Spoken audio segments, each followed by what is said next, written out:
بسم الله الرحمن الرحيم قل هو الله أحد الله الصمد لم يلد ولم يولد ولم يكن له كفوا أحد. الرحمن الرحيم الحمد لله رب العالمين والصلاة والسلام على رسول الله. Assalamu alaikum, que la paix soit sur vous. Permettez-moi de partager avec vous un secret. Un secret qui vous permettra à toutes et à tous de voir vos invocations exaucées, incha'Allah ta'ala. Alors pourquoi je dis un secret? Tout simplement parce que ce secret que je vais vous exposer, on n'en parle pas souvent ou pas assez. Ce qui provoque le fait que beaucoup de gens n'ont pas connaissance de ce secret. Même quand on évoque le sujet de ad-du'a, l'invocation, on l'évoque peu souvent, ce qui fait que peu en ont connaissance. Quel est ce secret? Avant de te donner ce secret et de le partager avec toi, incha'Allah ta'ala, permets-moi de te rappeler que ad-du'a, l'invocation, huwa al-ibada. C'est l'adoration même, comme le prophète sallallahu alayhi wa sallam nous l'a indiqué. C'est-à-dire que le fait d'invoquer Allah, de lever tes mains, de l'invoquer avec sincérité, avec un cœur présent, c'est une ibada. Plus que cela, même une des meilleures ibadah. Pourquoi? Parce qu'elle réunit beaucoup de choses aimées par Allah subhanahu wa ta'ala. Quand tu invoques Allah, tu prouves à Allah subhanahu wa ta'ala, à ton Seigneur le Très-Haut, que tu crois en lui. Que tu frappes à sa porte plutôt que de frapper à une autre porte. Tu rappelles à Allah subhanahu wa ta'ala que tu sais que c'est lui, Ar-Razzaq, le pourvoyeur, c'est lui qui donne, c'est lui qui retient, c'est lui qui guérit, c'est lui qui pardonne, etc. Et Allah aime cela. Jusqu'à ce que le prophète a dit Man lam yas'alillah yaghdab alayh. Celui qui ne demande pas à Dieu, Dieu le prend mal, Dieu se met en colère. Dieu veut que tu lui demandes. Alors que les gens se lassent quand tu leur demandes beaucoup de choses et que tu réitères tes demandes. Eh bien, Dieu, au contraire, il ne se lasse pas et il se met en colère quand tu ne veux plus lui demander. Ça, c'est la miséricorde divine, la miséricorde de notre Seigneur Tabaraka wa Ta'ala. Alors, bien sûr, il y a beaucoup de choses qui sont évoquées quand on parle de l'invocation. C'est mieux d'invoquer avec les ablutions, c'est mieux, mais ce n'est pas une obligation. Il faut invoquer Allah avec un cœur présent, ça c'est impératif. Pas en invoquant Allah et avoir l'esprit qui est au supermarché ou dans tes factures ou je ne sais où. Non, Allah subhanahu wa ta'ala, il veut que tu l'invoques en étant concentré. C'est préférable de se diriger vers la qibla. C'est important d'invoquer Allah en glorifiant ton Seigneur Tabaraka wa Ta'ala, en commençant à glorifier Allah à travers ses noms et ses attributs. Ya Allah, Ya Aziz, Ya Karim, Ya Rahman, Ya Malik. C'est demander de prier sur le prophète alayhi salatu wassalam. C'est une des causes de l'exaucement de l'invocation. Au début et à la fin de ton invocation, tu pries sur le prophète. Tu dis Allahumma salli wa sallim ala Muhammad. Et c'est bon aussi, en introduction de ton invocation aussi, de demander à Allah de te pardonner, car nos péchés sont souvent un obstacle quant à l'exaucement des invocations. Mais je ne parle toujours pas du secret.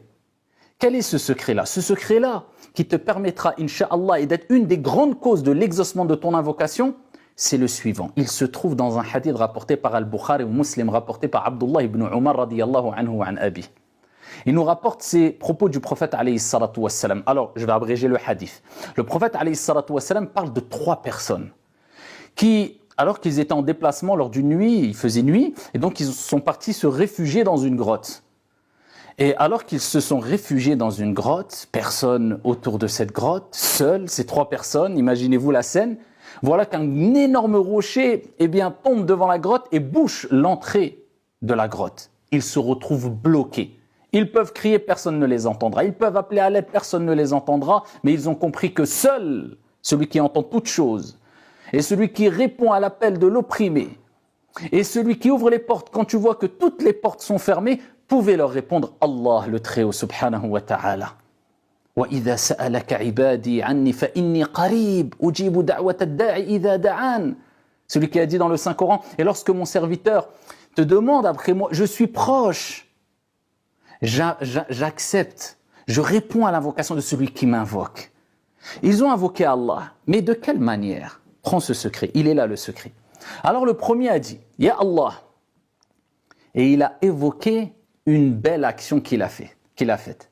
Une action qu'il a faite une belle action, une grande action, aimée par son Seigneur Tabaraka wa Ta'ala, en cherchant à travers cette action la satisfaction d'Allah Subhanahu wa Ta'ala. Et il a évoqué cette action lors de son invocation. Il est là le secret. Alors, qu'est-ce qu'il dit? La première personne dit Allah.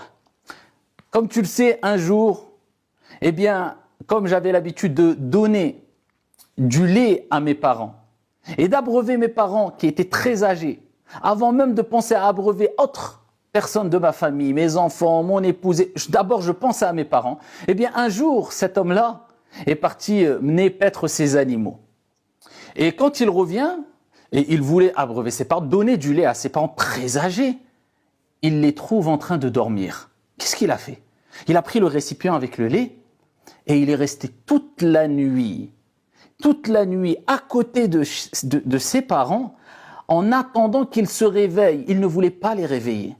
Jusqu'à ce que le jour a commencé à apparaître, et bien voilà que ses parents se réveillent, et alors que ses enfants avaient soif, ses enfants voulaient du lait, il a d'abord attendu que ses parents se réveillent en restant auprès de toute la nuit sans les brusquer, et quand ils se sont réveillés, il a abreuvé, il a donné à boire du lait à ses parents. Ensuite, il s'est occupé de sa famille. Il a dit, « Ya Allah, si cette action, je l'ai faite pour te satisfaire, pour ton visage, ta face, Ya Allah, délivre-nous de cette situation. » Voilà que le rocher s'est déplacé de quelque peu.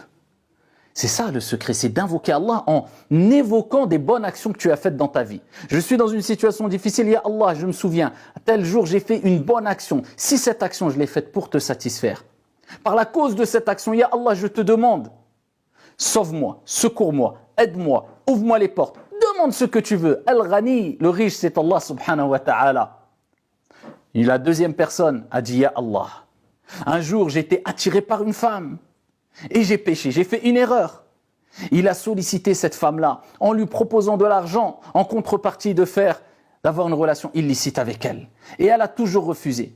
Et un jour, alors que c'était une période de disette, de crise financière, on va dire, eh bien, cette femme n'avait pas d'autre choix que d'accepter. En contrepartie d'une somme d'argent, parce qu'elle était dans une situation très difficile, en contrepartie d'une somme d'argent, d'avoir une relation illicite avec cet homme-là. Et au moment où il allait avoir cette relation illicite avec cette femme-là, elle lui a dit, crains Allah, crains Dieu, crains le Très-Haut. Il s'est senti mal. Il a eu cette crainte divine qui s'est dit, mais qu'est-ce que je fais? Il s'est abstenu, il lui a donné l'argent et il est parti et il l'a laissé.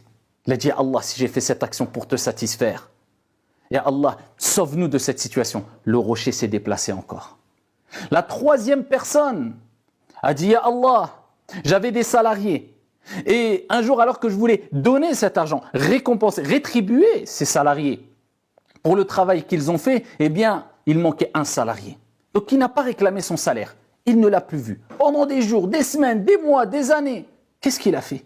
Il a non seulement laissé le salaire de cette personne qui n'a pas réclamé son dû de côté, mais en plus de cela, il l'a fait fructifier, il l'a investi dans des bêtes, il a investi, il a fait fructifier cet argent. Jusqu'à ce que cet argent a causé une grande richesse. Eh bien, il a pu se retrouver à travers ce capital de base, qui était minime, certes, eh bien, un grand élevage, etc., etc. Un long moment après, cette personne qui n'avait pas réclamé son dû est revenue. Elle a dit, oh un tel, j'avais un salaire auprès de toi, je réclame mon salaire. Il lui dit, tu vois tout ce qu'il y a là? Des bêtes, des terres, Il dit, tout ça c'est pour toi. Je lui dis, mais ça ne m'appartient pas. Il dit, si ça t'appartient. Parce que ton capital, eh bien, je l'ai fait fructifier et tout ça, ça t'appartient à toi. Prends-le. Il l'a pris et il est parti sans rien laisser. Il dit, Allah, si je l'ai fait pour te satisfaire, Ya Allah, si je l'ai fait pour ta face, sors-nous de cette situation. Voilà que le rocher s'est ouvert et a laissé assez d'ouverture de place afin qu'il puisse être délivré. Voilà le secret. Non seulement de respecter ce que j'ai dit précédemment et qui est connu et répandu, à avoir les ablutions, invoquer avec un cœur présent, glorifier Allah, mentionner ses noms, prier sur le prophète sallallahu alayhi wa sallam, avoir conviction que c'est une adoration que Dieu aime, ne jamais désespérer, attendre toujours qu'Allah te réponde sans jamais désespérer, mais aussi mentionne des belles actions que tu as faites, que tu as faites pour satisfaire Allah subhanahu wa ta'ala. D'où l'importance de nous motiver à faire de belles et grandes actions discrètes, sincères pour Dieu, parce qu'on en aura besoin pour nous rapporter gros ici-bas et dans le delà, incha'Allah ta'ala. Dans le delà, la récompense. Ici-bas, on peut utiliser quelque part ces bonnes actions afin d'invoquer Allah subhanahu wa ta'ala, surtout quand on est dans des situations critiques. Et n'oubliez jamais qu'il ne faut jamais se précipiter quant à l'exaucement de l'invocation, puisque le prophète nous a dit, quand vous invoquez, il se passe une des trois choses suivantes. Soit Allah va accepter votre invocation. Si Allah n'a pas accepté votre invocation, c'est-à-dire elle ne s'est pas réalisée sur place, qu'est-ce que dit le prophète sallallahu alayhi wa sallam? Soit il devait vous arriver un mal, un malheur, et par la cause de cette invocation, Dieu a écarté le malheur de votre chemin, ou soit Dieu vous laisse la récompense pour le delà. Invoquez Allah, multipliez les invocations sans jamais désespérer. Prenez ce secret, gardez-le et vivez avec. Qu'Allah subhanahu wa ta'ala vous et nous préserve et nous accorde à toutes et à tous félicité ici-bas et dans le delà. Barakallahu fina wa fikum. Wassalamu alaikum wa rahmatullah.